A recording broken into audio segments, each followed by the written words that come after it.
Okay, the first keepsake we want to explore is the wall art. So let's take a signature. In this case, my daughter's signature. Let's highlight it. Let's go to Object, Path, Offset Path, 0.08 inches. And we've now created an outline. Let's now deselect and then reselect that outside outline. Change it to a different color. And by so doing, you've now created a second operation. So what I'm going to do when I bring this into the Glowforge is get some plywood, and I'm going to cut out the larger outline first, and then I'm going to put in some veneer and cut out the inner outline and place it on top. That way it makes the signature just a little more interesting looking. And of course you can do that with different color plexi or some woods. And in this case we're going to do it with wood. Alright, so let's go to File, Save As. We'll save it as an SVG. We'll overwrite this signature outline. Make sure all these are unchecked. Click OK. And that does it. Alright, so let's pick it up in the Glowforge. Okay, the first thing we want to do is insert our plywood. In this case, I'm putting in some proof grade medium maple, used, as you can see, and shutting the lid. Alright, the second thing we want to do is upload our design. So, I'll go ahead and pick our Amelia signature outline. We'll upload it.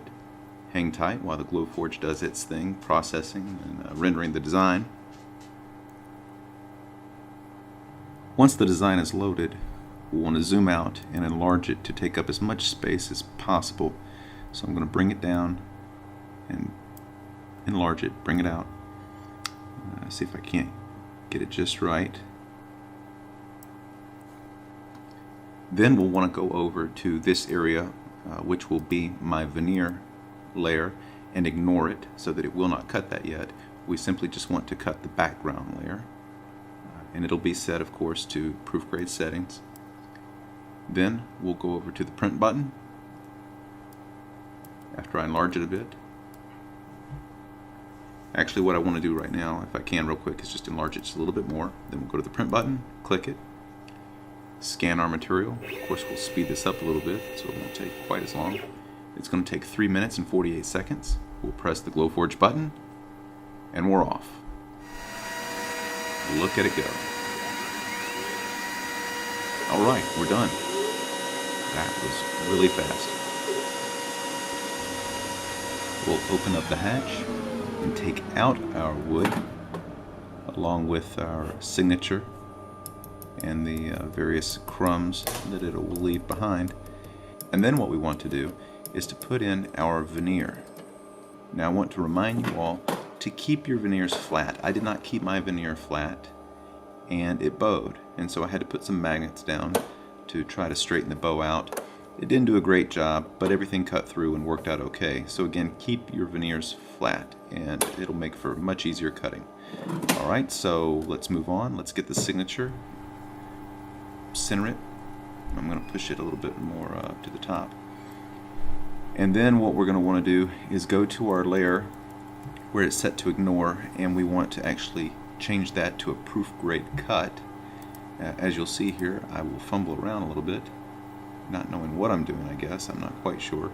But eventually I make my way to the proof grade setting and click it, and then the previous cut we want to ignore. Okay, so then after we're done with that, we'll go to the print button. It'll scan the material. We've got a 1 minute 46 seconds. We'll press the Glowforge button and we're off.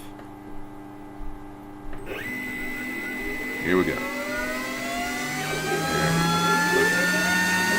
Fast, fast, fast. Alright, and we're done. So now we're finished with the veneer, and that will allow us to now press it on our plywood backing.